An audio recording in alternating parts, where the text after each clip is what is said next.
saya, Clark dari dengan NIM E1E0231084 ingin melakukan praktikum hukum Newton 1. Di mana di sini saya sudah mempunyai alat dan bahannya, tapi sebelum itu saya akan menjelaskan apa itu hukum Newton 1. Jadi, hukum Newton 1 adalah di mana benda itu akan tetap diam atau bergerak pada kecepatan yang tetap jika tidak ada gaya atau resultan gaya yang bekerja pada benda tersebut. Nah, hukum Newton 1 juga sering disebut dengan hukum kelembapan atau inersia, di mana benda tersebut cenderung mempertahankan kondisinya seperti semula, di mana ketika dia bergerak maka tetap bergerak, dan jika dia diam akan tetap diam. Baik, hanya itu saja yang bisa saya sampaikan tentang pengertian hukum Newton 1. Kita langsung saja ke praktikumnya. Di sini kita membutuhkan 3 bahan. Yang pertama ada gelas, koin, dan kertas. Baik, di sini saya akan melakukan 2 kali percobaan. Itu percobaan pertama seperti ini, gelas ditaruh di bawah, kemudian kertas dan uang koin di bagian atas. Percobaan pertama saya akan menariknya dengan pelan, oke?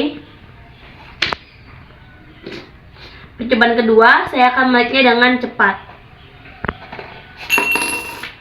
Dari percobaan kita tadi bahwa dimana ketika kertas itu ditarik dengan pelan, maka kedudukan koin mengikuti arah kertas tadi. Itu karena adanya gaya pada koin tersebut sehingga kedudukan koin mengikuti arah kertas. Sedangkan pada percobaan kedua, ketika kita menarik kertas dengan cepat, itu akan kedudukan koin akan tetap.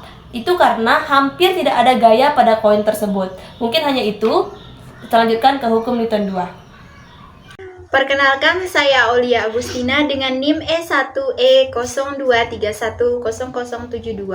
Di sini saya akan melakukan praktikum mengenai hukum 2 Newton, di mana hukum 2 Newton menyatakan bahwa percepatan suatu benda akan sebanding dengan resultan gaya yang bekerja pada benda tersebut dan berbanding terbalik dengan massa benda. Dan untuk arah geraknya sendiri akan sama dengan arah gaya total yang bekerja pada benda tersebut. Nah, untuk percobaannya kita akan menjatuhkan selembar tisu dan selembar kertas ini dengan ketinggian yang sama. Kemudian kita akan melihat apakah tisu terlebih dahulu yang akan jatuh atau kertas yang terlebih dahulu akan jatuh. Langsung saja. Ini dengan ketinggian yang sama, kita akan menjatuhkan kedua benda ini. Kita coba sekali lagi ya. Nah, dari praktikum yang telah kita lakukan tadi, dapat kita lihat bahwa kertas lebih dahulu jatuh ke meja daripada tisu. Kenapa? Karena massa dari kertas itu lebih besar dibandingkan tisu. Hal itu dikarenakan bahwa gaya resultan yang ada pada kertas itu lebih besar dibandingkan gaya resultan yang ada pada tisu. Sekian praktikum hukum 2 Newton dari saya. Selanjutnya kita beralih hukum 3 Newton. Assalamualaikum warahmatullahi wabarakatuh. Perkenalkan, nama saya Rizlia Tresna Malisa. Di sini saya akan menjelaskan pengertian hukum Newton 3. Hukum Newton 3 adalah setiap ada gaya aksi yang bekerja pada suatu benda, maka akan timbul gaya reaksi yang besarnya sama tetapi lawannya berlawanan. Rumus hukum Newton 3 ada 3 jenis. Yang pertama, rumus gaya gesek, yaitu Fg sama dengan U kali dengan Fg sama dengan gaya gesek atau U sama dengan koefisien gesekan, dan N adalah gaya normal. Yang kedua ada rumus gaya normal, yaitu W sama dengan M dikali G. Dengan W sama dengan gaya berat atau N. Yang kedua massa berat atau Kg, dan G adalah gravitasi bumi. Dan yang terakhir rumus berat sejenis, rumusnya S sama dengan P dikali G. Dengan S sama dengan berat jenis, P massa jenis, dan G berat benda. Di sini contoh hukum Newton 3, praktikum yang kita ambil adalah menggunakan palu untuk memukul sebuah paku. Dalam konteks ini, palu merupakan gaya aksi yang diberikan pada paku. Sebagai reaksi terhadap pemukulan tersebut, paku memberikan gaya yang sama besar tetapi berlawanan arah ke palu. Contoh ini menjelaskan mengapa paku dapat menembus permukaan dengan bantuan gaya yang diberikan oleh palu.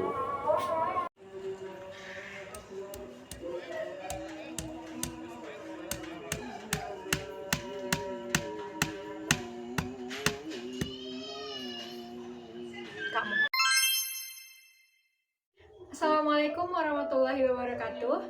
Perkenalkan, nama saya Aulia Salsabila Zain dengan NIM E1E02310073.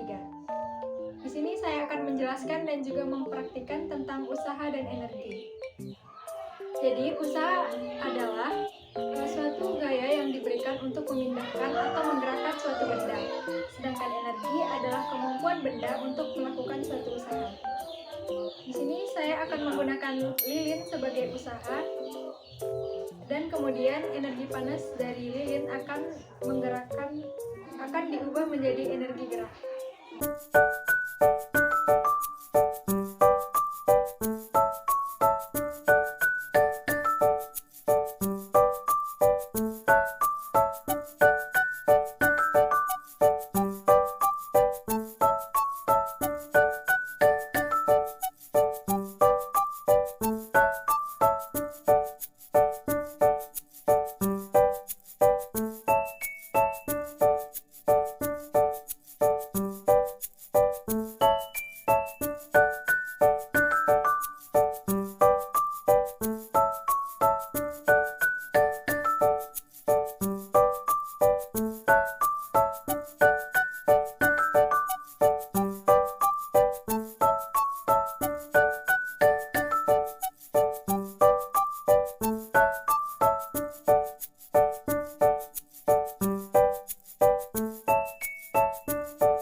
Assalamualaikum warahmatullahi wabarakatuh.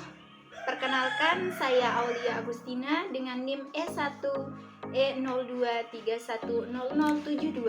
Di sini saya akan melakukan praktikum mengenai usaha dan energi, di mana usaha adalah gaya yang dilakukan untuk memindahkan benda sejauh perpindahannya. Usaha bisa terjadi ketika energi dipindahkan dari suatu sistem ke sistem yang lainnya. Sedangkan energi dalam adalah total energi yang dikandung dalam sebuah sistem dengan mengecualikan energi kinetik pergerakan sistem sebagai suatu kesatuan dan energi potensial sistem akibat gaya dari luar. Untuk praktikumnya, langsung saja. Jadi bahan-bahan yang kita butuhkan adalah ada 1 gelas air berwarna, 2 gelas, 1 piring, lilin, dan korek api. Pertama-tama kita taruh lilin di atas piring, kemudian kita tuangkan air yang berwarna.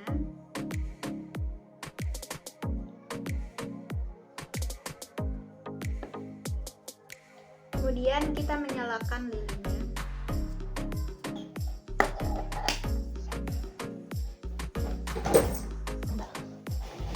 Setelah lilin menyala, kita akan tutup lilin menggunakan gelas. Dan kita akan melihat apa yang akan terjadi. Oke. Wow. Dari praktikum yang telah kita lakukan tadi, dapat kita lihat bahwa air yang ada di piring itu naik ke dalam gelas dan lilin yang ada di dalam gelas tersebut padam. Kenapa demikian? Karena saat lilin menyala, udara di dalam gelas akan lebih panas dibandingkan udara di sekitarnya. Saat lilin mati, maka suhu di dalam gelas akan turun yang juga menyebabkan tekanan akan turun juga. Assalamualaikum warahmatullahi wabarakatuh. Saya Gita Saputri dengan NIM E1N023100095. Di sini saya akan melakukan praktek usaha energi di mana usaha yang kita pakai adalah air yang akan menghasilkan energi gerak. Baik, langsung saja ke percobaannya. Barang-barang yang akan digunakan ada botol bekas, lidi, dan gabus styrofoam.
Adalah semakin deras laju air yang mengalir kincir, maka akan semakin kencang pula kincir berputar dan sebaliknya. Oke, terima kasih.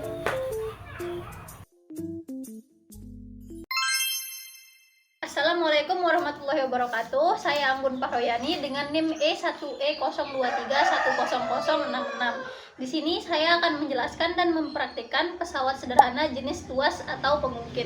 Pesawat sederhana merupakan alat mekanik yang dapat merubah arah atau besaran dari suatu gaya. Sedangkan tuas atau pengungkit di sini adalah salah satu jenis pesawat sederhana yang digunakan untuk mengubah efek atau hasil dari suatu gaya.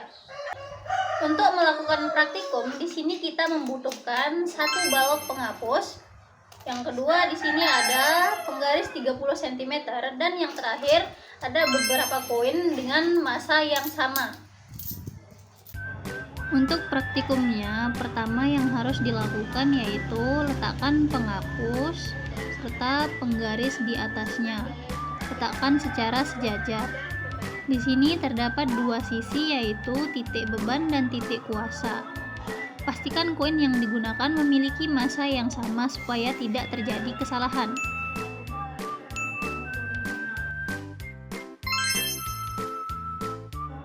Untuk percobaan yang pertama, kita letakkan masing-masing satu koin pada titik kuasa dan titik beban. Bisa kita lihat di sini pengungkitnya seimbang. Selanjutnya percobaan kedua. Kita letakkan satu koin pada titik beban. Bisa kita lihat di sini terjadi ketidakseimbangan.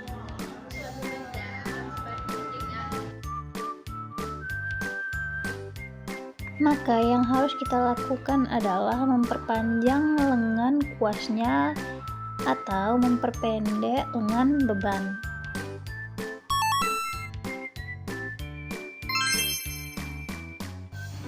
Untuk percobaan yang terakhir ini sama dengan percobaan yang kedua.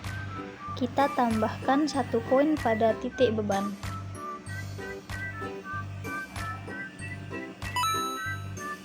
Seperti yang kita lihat di sini terjadi lagi ketidakseimbangan. Maka dari itu kita lakukan lagi seperti pada percobaan yang kedua. Geng. Jadi kesimpulannya pada percobaan pertama, tuas atau pengungkit ini masih seimbang dikarenakan massa pada titik kuasa dan titik beban masih sama, sedangkan pada percobaan kedua dan ketiga terjadi ketidakseimbangan dikarenakan titik kuasa dan titik beban massanya berbeda. Massa pada titik beban lebih berat dibandingkan titik kuasa. Jadi, jika ingin diseimbangkan, kita bisa memperpendek lengan beban dan memperpanjang lengan kuasa. Sekian dari saya. Wassalamualaikum warahmatullahi wabarakatuh. Baik, Assalamualaikum warahmatullahi wabarakatuh. Perkenalkan, nama saya Aulia Salsabila Zain dengan NIM E1E02310073. Di sini saya akan mempraktekkan tentang bidang miring.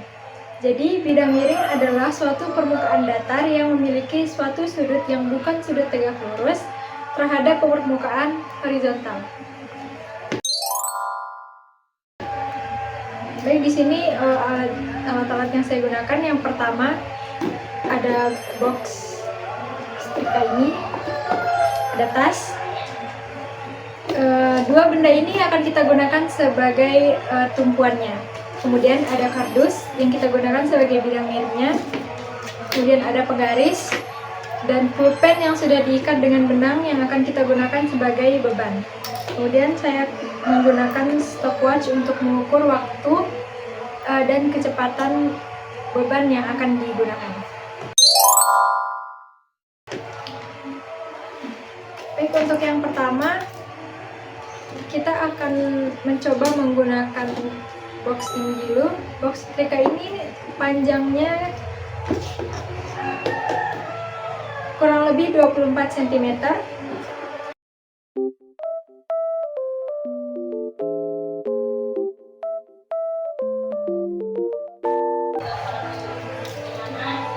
Baik, kita akan mulai.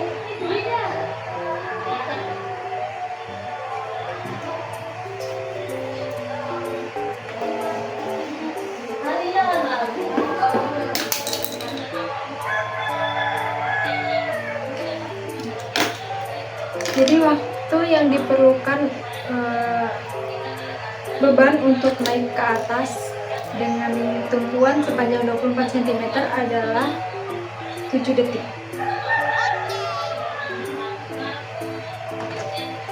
Kemudian kita mencoba dengan tumpuan kedua, yaitu tas ini dengan panjang 17 cm.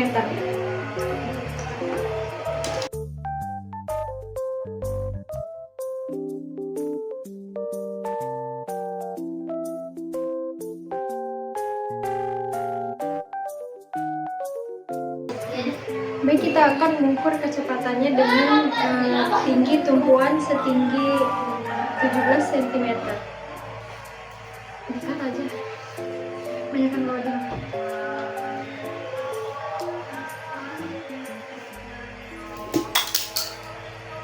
Oke. Baik, waktu yang diperlukan adalah selama 6 detik.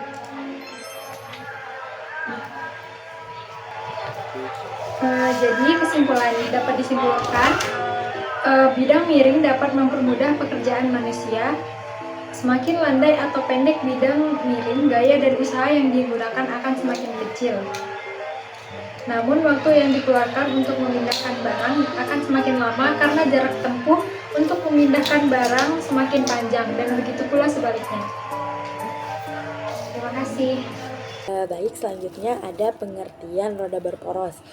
Roda berporos adalah pesawat sederhana yang memakai roda dan mempunyai poros tempat berputarnya roda.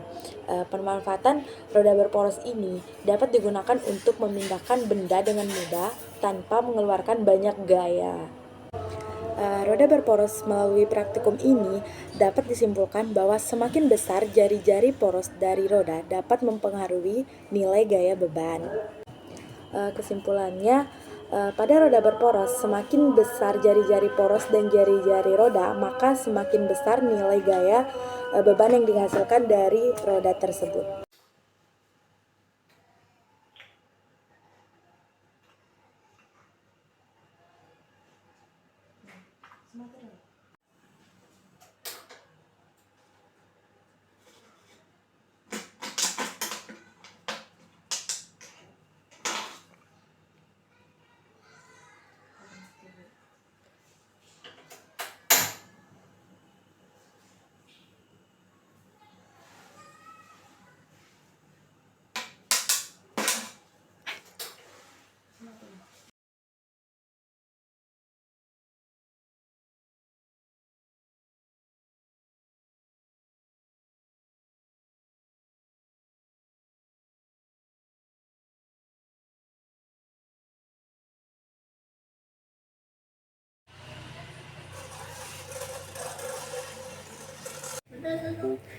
Selanjutnya saya akan melakukan praktikum mengenai katrol. Katrol merupakan salah satu dari jenis pesawat sederhana di mana katrol ini dapat membantu kita untuk memudahkan kita mengangkat benda yang berat agar bisa terangkat dengan mudah.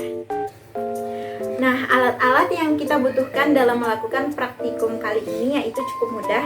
Di antaranya kita membutuhkan karton bekas atau kardus bekas, di mana kita membentuknya seperti ini.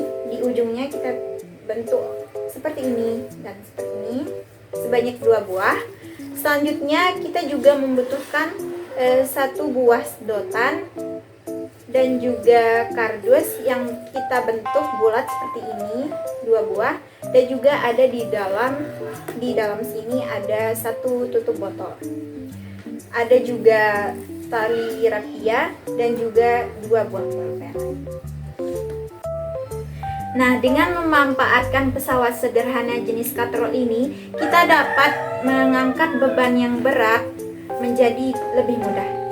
Misalnya pulpen ini adalah sebuah benda yang berat, kemudian kita tarik dengan tali sehingga memudahkan kita mengangkatnya dengan lebih mudah. Terima kasih.